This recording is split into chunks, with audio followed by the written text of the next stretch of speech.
കച്ചവടക്കാരന് ഇതുപോലെ അവർക്ക് ലഭിക്കുന്നതിന്റെ 40% സാധാരണക്കാരന് വേണ്ടി മാറ്റിവെക്കാനുള്ള ഒരു മനസ്സ് കാണിക്കുന്നു എന്ന് പറഞ്ഞാൽ, അതുപോലെ ഈ നാട്ടിലെ എല്ലാവരും മനസ്സ് കാണിച്ചാൽ നമ്മുടെ നാട്ടിലെ പട്ടിണി തന്നെ ഇല്ലാതെയോ, നമ്മുടെ നാട്ടിലെ ദാരിദ്ര്യം തന്നെ ഇല്ലാതെയോ.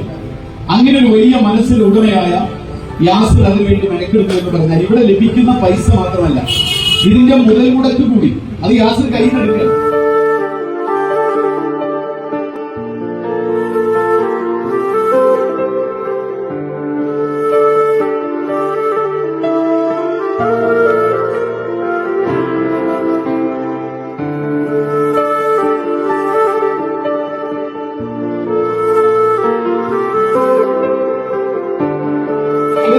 പേർക്ക് കഴിക്കാനുള്ള ഭക്ഷണം ഉണ്ടാക്കി 1600 2:30 ആവുമ്പോഴേക്ക് വിറ്റഴിക്കും.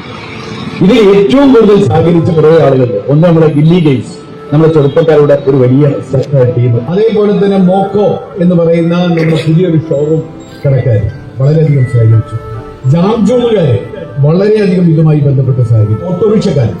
ഓട്ടോറിക്ഷക്കാരും അതിഭയങ്കരമായിട്ടുള്ള ഒരു പിന്തുണയും സഹകരണം തന്നു. ഒരു നാട് ഒന്നായിട്ട് നിന്നു എന്നതാണ് ഇതിന്റെ ഏറ്റവും വലിയ